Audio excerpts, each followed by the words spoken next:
शेतकरी मित्रांनो नमस्कार. शेतकरी मित्रांनो, तुम्ही पाठीमागत आहे अतिशय चांगल्या क्वालिटीच्या गायांचा फार्म आहे हा. आणि हा फार्म आहे संतोषजी सावंत आणि दीपकजी सावंत यांचा. तर ही दोघं बंधू हा फार्म सांभाळत आहेत. तर अतिशय चांगल्या प्रकारे तुम्हाला हा फार्म दिसतोय. तर खूप चांगल्या क्वालिटीच्या गायी आहेत आणि सगळ्यात महत्त्वाचं म्हणजे यांनी एका घरच्या गायीपासून ह्या सगळ्या गायी तयार केलेल्या आहेत.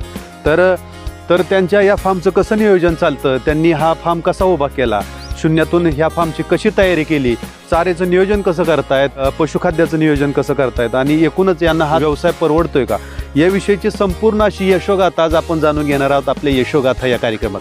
चला तर मित्रांनो, सुरू करूयात आपली यशोगाथा. दीपक सुखदेव सावंत, रणगाव, तालुका इंदापूर, जिल्हा पुणे. दीपकराव, म्हणजे हा व्यवसाय करत असताना तुम्ही, तर हा पहिला गोठा आहे का आपला? हे सुरुवातीला केलेला आहे. ही जी आडली बाजू आहे ती सुरुवातीला केलेली आहे. आणि नंतर कालांतराने म्हणजे संख्या जशी वाढेल गुरांची तशी ती गोठा पडायला केलेला आहे. पहिले 1-2-3 म्हशी, 2-3 गाया, वडिलांच्या काळातली एक कालवड, म्हणजे आमच्या काळातली आणि वडिलांच्या काळातली एक कालवड राहिली होती, त्यातनं धंदा चालू केलेला. बरोबर, म्हणजे इथं सगळं स्ट्रक्चरच आहे की? हा, दाराची मशीन हे म्हणजे कसं होतं, आम्ही हिथंच मोठा गाय 20-25 गाय हिथंच सांभाळत होतो पहिल्या. म्हणजे ही मुक्त गोठा व्हायच्या आधी हिथं सगळं मॅट, ही आम्ही मॅटपासून सगळं आणलेलं आहे. प्रत्येक गायला मॅट होतं आमच्याकडे सुरुवातीलाच. म्हणजे जसं जसं गाय क्वालिटीच्या होत्या तयार, तसं तसं आम्ही क्वालिटीचं सामान त्यांना, म्हणजे त्यांना बी क्वालिटीचं हे केलं सगळं. दारूची मशीन असू द्या किंवा मॅट असू द्या, सगळं जिथल्या तिथे केलं. वाहनांचा व्यवसाय म्हणजे आमचा तसा 2004 पासून ट्रॅक्टर आहे. सुरुवातीचा ट्रॅक्टर वडिलांनी आम्हाला 2004 साली पहिला ट्रॅक्टर घेऊन दिला. मग त्या ट्रॅक्टरमुळे हे आमचा गुरांचा धंदा जे वडिलोपार्जित होता ते थोडा कमी केला, म्हणजे मोडलाच थोडक्यात म्हणायचं. 2 म्हशी दुधापुरत्या ठेवल्या होत्या, पण त्यावेळेस जरा ट्रॅक्टरची संख्या कमी होती. त्यावेळेस कामं भरपूर असायची ट्रॅक्टरला, त्यामुळे आम्ही दोघं भाऊ त्या ट्रॅक्टरच्याच असायचं. उसाव हे ट्रॅक्टर चालायचं. मग ते कालांतराने असं टोळ्यांची ह्याची अडचणी यायला लागल्यामुळे आम्ही इकडं केलो, ते धंदा बंद केला आम्ही उसाचा. आणि नंतर का असं ते नंतर गुरांचा धंदा असं, म्हणजे आमचं टार्गेट गाठत आम्ही म्हणजे काय करायचं आपण, थोडंसं शेतीला जोडधंदा म्हणून आम्ही हे ट्रॅक्टरचा धंदा कमी केला. आणि पुन्हा बी आपला पहिला धंदा आमचा गुराचा होता, ते आम्हाला बरा वाटला. आम्ही गुरांचा धंदा चालू केला. आणखीन बी ट्रॅक्टरचा धंदा चालू आहे, बारलेच धंदा चालू आहे. ट्रॅक्टर बी आमचा चालतो, असं काय अडचण येत नाही. ड्रायव्हर आहे, आम्ही स्वतः चालवतो दोघं बी भाऊ.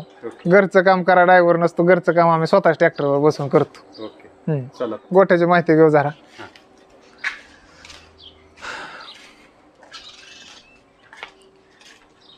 हे घरगुती म्हैस, फक्त दूध खाण्यासाठी. पहिलं जुनं घर होतं का हे आमचं बंगला बांधायच्या आधी वडिलांनी बांधलेलं घर. आणि आणि हे जे पडायला पाक होतं, इथं 2 खोल्या आमच्या सुरुवातीच्या, तिथं 2 खोल्या होत्या. ते 2 खोल्या पाडून त्याच फाउंडेशन वरती गोठा धरला तिथं. आणि ही एक खोली होती आणि ही गोठा आमचा पहिला. एक तुम्हाला म्हणलं का 3-4 गाय आम्ही सांभाळायचो, 5 गायापर्यंत. आणि ते म्हणजे पहिलं कसं व्हायचं, आत बाहेर करावं लागायचे. ऊन पडलं की आत. आणि ही गव्हाण होती सुरुवातीची.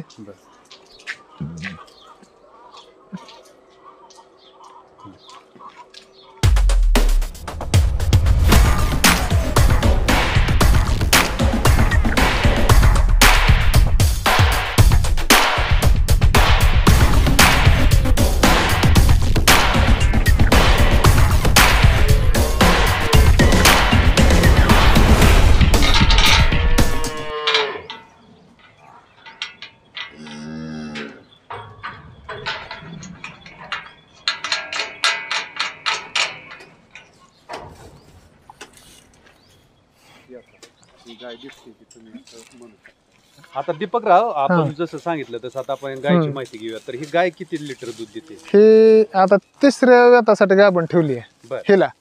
पहिल्या येताला हिनं 25च्या आसपास दूध दिले. दुसऱ्या येताला सुद्धा 28, 30, 28 प्लस चालली आहे. 28 तर डोळं झाकून फोडणं, 28च्या फोडणं, पण 28-30 ची रेंज आहे हिची आता. म्हणजे 3ऱ्या येताला आपण तेवढं 30 लिटर पर्यंत दूध घेऊ शकतो त्याचं. घरचीच कालवड आहे, कुठनं आणले नाही किंवा कुठल्या डॉक्टरला म्हणलं नाही इम्पॉर्टंट सिमेंट भर काय म्हण काय असं कुठलं काय केलेलं नाही. घरगुती कालवडी आहे ते ह्या सुद्धा. आता हे आता ताजी येलेले, ही ताजी येलेली आहे गाय. ही आता 25 लिटरच्या आसपास चालू आहे. 25 लिटर चालू आहे ही गाय आता. येलेली एक 15 दिवस झाला असतील. घरचीच गाय ही तिसऱ्या येताला येली आहे.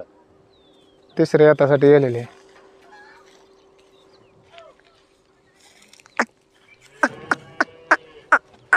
म्हणजे दीपकराव आपण सगळ्या घरीच बनवतो. हा, हे घरीच बनवलं. हे दुसऱ्या येताची गाय आहे. हे 25 + 28 फुटणं चालू आहे आता सध्या. 27-28 लिटर चालू आहे. पहिल्याच येताला हे 22-23 आसपास दूध दिलेलं आहे.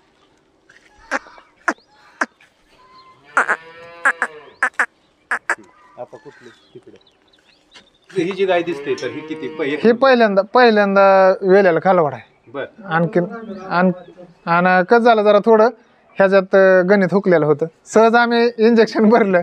आम्हाला ते कळलं 4-5व्या महिन्यात गेल्यावर गाभण हाई म्हणून. जरा थोडं लक्ष कमी लागलं ह्याच्यावर, किंवा थोडी अडचण काय आली असेल, म्हणजे जास्त गायात असेल किंवा खादगी थोडी खायला कमी प्रमाण मिळालं, तरी सुद्धा ही कालवड 17-18 लिटर दूध देते.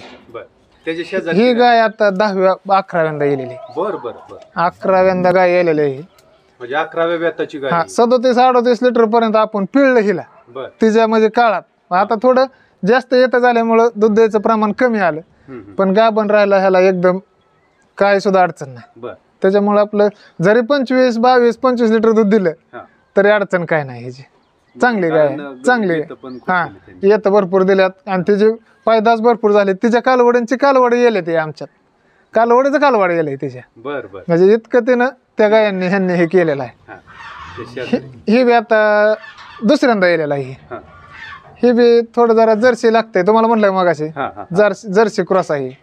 तरी बी 18-20 लिटर दूध चालतंय तिचं. ही बी आता बघा, ही बी गाय जवळजवळ ह्याच रेंजची 10व्या, 9व्या, 10व्या येताची आहे. असेच पण सुटसुटीत, अडचण काय नाही. सडाला ह्याला सगळं व्यवस्थित. आता ह्या गायांना पहिल्यापासून बारली चालू आहे. बच्चे असल्यापासून आम्ही स्वतःच लहानाची मोठी केले. ती बच्चे असल्यापासून बारली खाल्ली ह्यांनी. तरी इतक्या दिवस ह्यांनी म्हणजे आम्हाला कसलाच मेंटेनन्स दिलं नाही त्या बारलीनं. इतकं म्हणजे अडचण काय नाही त्यांचे. आता तुम्हाला दावतोय 10-11 येताच्या गाया आपल्या चालू आहेत आता. म्हणजे असं काय नाही, काय सुद्धा नाही, काय सुद्धा नाही. बारलेचं असं दुसऱ्या-तिसऱ्या येताचीच गाय असावी नाही. नाही नाही नाही असं म्हणजे कसं असतं, 2ऱ्या-तिसऱ्या येतात बरोबर आहे. 2ऱ्या-तिसऱ्या येताला दूध भरपूर निघतं आणि 4व्या-5व्या येतापासून दूध द्यायची क्षमता कमी होती. आरोग्याला खर्च बी होत नाही, पण दूध द्यायची क्षमता कमी होती. पण ऑटोमॅटिकच गाय कमी येते. 5व्या-6व्या येतापासून कमी येतात, पण मेंटेनन्स नसताना सांभाळाय काय अडचण नाही. कमी खर्चात आणि रुटीन असतं त्यांचं. ह्यांच्यागत नसतं, म्हणजे दुसऱ्या गायांगत नसतं. रुटीन धरतात, कमी दूध देतात, त्याच्यामुळे आजारी पडत नाही. त्या मास्टाटेज नाही, थोडं कमी प्रमाण येतं दुधाचं. आता हीच गाय सुरुवातीला ज्या वेळेस ती 2ऱ्या-तिसऱ्या येताची होती तेव्हा 30-35 लिटर पर्यंत दूध दिलं ह्या गायने. पण आता तेवढं देऊ शकत नाही ते. पण बरं आहे, 22-23-25 लिटर पर्यंत दूध देते. आता ही शेजारची गाय आहे ती किती? ही पहिला रोज कालवड आहे. 20 लिटर आपल्याला दूध दिलंय त्यानं पहिल्या येताला. ही सुद्धा काळी कालवड आहे, ती बी पहिला रोज आहे. गाभण आहे त्या दोन्ही बी. आता तर थोडं आमच्या अडचणी काय कारणानिमित्त एवढ्या लॉटचे म्हणजे 3 कालवड्यांचे फक्त शिंग आजपर्यंत 12 वर्षात एवढे 3 कालवडे शिंग जाळायचे राहिल्या. ते थोडं कसं लक्ष काय दुष्परिणाम आहे. ह्या गोट्यात प्रॉब्लेम भरपूर आहे शिंगांचा. अडचणी येतात, पण तेवढं आता सांभाळून दुसऱ्या गायांना मारते ह्या शिंगाने. फक्त हे कसं पाणी पिताना हे त्यांना उशिरा सोडावं लागतं पाणी प्यायला. सगळ्या पाणी पिऊन आले ह्यांना सोडावं लागतं. म्हणजे तो त्रास थोडा तेवढा शिंगाचा दुसरा त्रास नाही, मारते ते दुसऱ्यांना, एवढाच त्रास होतो. बाकी नाही तसा अडचण नाही हो. गाय ह्याला भेटते त्या. ह्या गोट्यात किती गैनी उडे हाणू द्या, काय हो द्या, काय सुद्धा होत नाही. ह्याची गॅरंटी आम्ही बघतो. यायला झालेल्या गाया उडे हाणतात, फक्त शिंगाने टवकं काढ कुठं काय कर, एवढेच अडचण येते. आता ही शेजारची गाय हे बी गाभण आहे. पहिला रोज कालवड आहे. 2ऱ्या येतासाठी गाभण ठेवली आपण. हाय गाभण आता एक 4-5 महिन्याची गाभण आहे.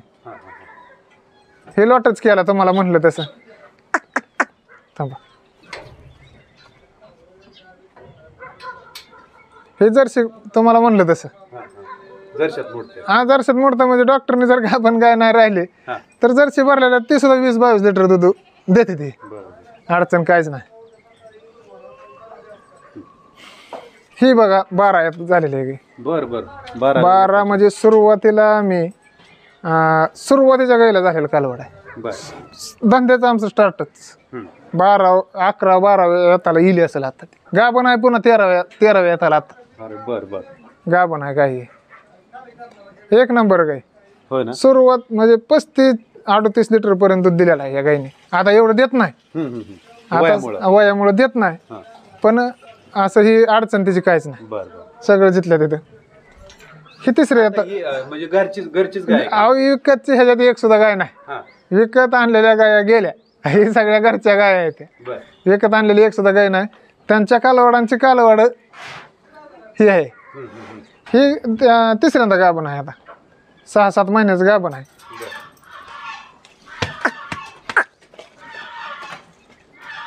ही दुसऱ्यांदा गाभण आहे.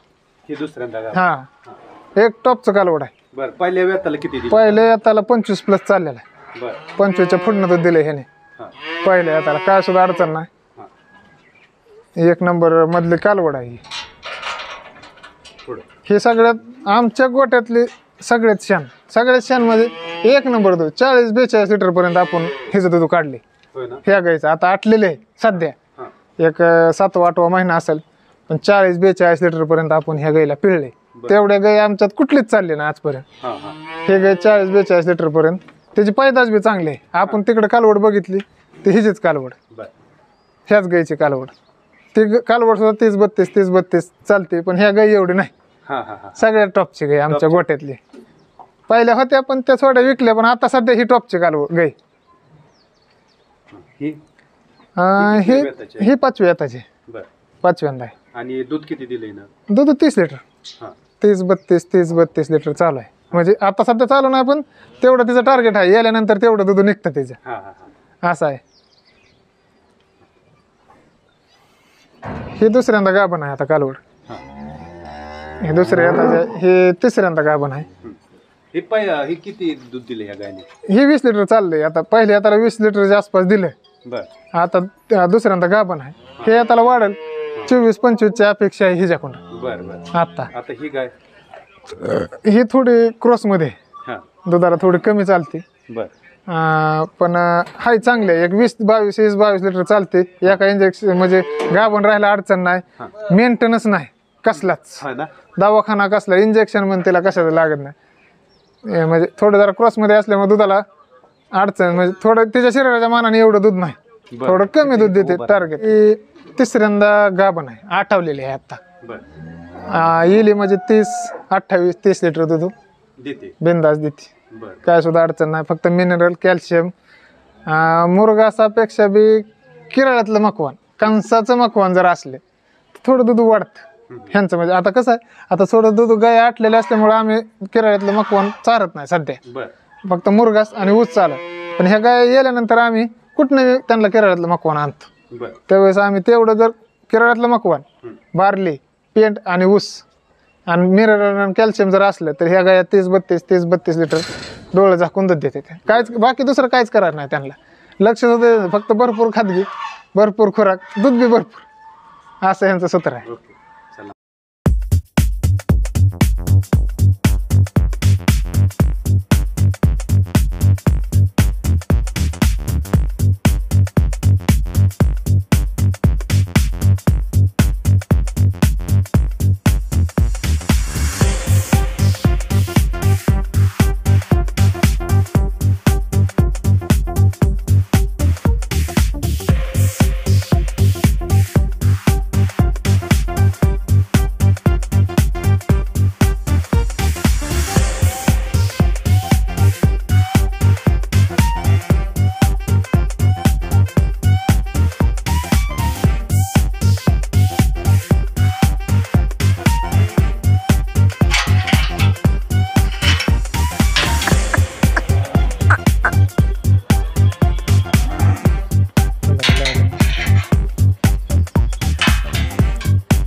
हे जवळजवळ सगळ्या कालवड गाभण आहेत ह्याच्यातल्या.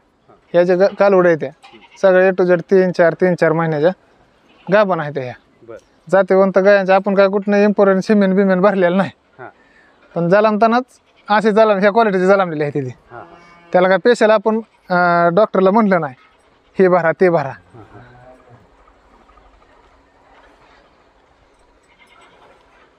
म्हणजे डॉक्टरच्या सल्ल्याने स्वतः जे काय त्याने हा डॉक्टरच्याच ह्याने सल्ले नाही. आपण म्हणजे आपण म्हणत नाही डेन्मार्क भरा, ABS भरा किंवा काय भरा असं म्हणलेलं नाही. हो का, ही कालवड बघा, ही कालवड अतिशय सुंदर आहे. हा हे बघा, हे कालवड एक तुम्हाला सांगतो 7 ते 8 महिन्याची कालवड असेल ही.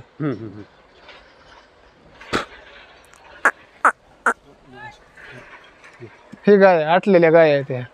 30-32 लिटर डोळ झाकून ह्यांचं दूध असं असल्यामुळे दुधून काय अडचण येत नाही. भरपूर दूध अशा गाय वेल्या का नाही, सीझन चालू झाला की मग भरपूर दूध असतं. ऊसाचं सीझन गत काम असतं ह्यांचं. येल्या म्हणलं की भरपूर दूध. थोडं आटल्या अडचणीचा सामना करावा लागतो. एवढा म्हणजे थोडा पुढेचा काळ सांभाळून घ्यावा लागतो. फक्त कसं लॉटच धरला होता इतके दिवस, पण हे जरा ह्या बारे लॉटला अडचण आली थोडीशी आमची, त्यामुळे थोडं अडचण म्हणजे. पण हे का हे आता तिसऱ्यांदा यायला झालेले आहे. 30 लिटरच्या फुडणं हे आताला दूध अपेक्षित आहे. दिलंच म्हणजे देतीच, काय अडचण नाही त्याची. 30 लिटर दूध डोळं झाकून आहे तिला. ते मग असे आपण म्हणलं 40 लिटरची गाय, तिची कालवड आहे त्या गायची कालवड. आणि ती गाय ह्या गायची गाय आहे. ती 40 लिटरची गाय जी आपण म्हणलो ती ह्या गायची गाय आहे. ही बी आता 10व्या-11व्यांदा गाय यायला झालेली आहे. ही 10व्या-11व्या 10व्या-11व्यांदा गाय यायला झालेली आहे.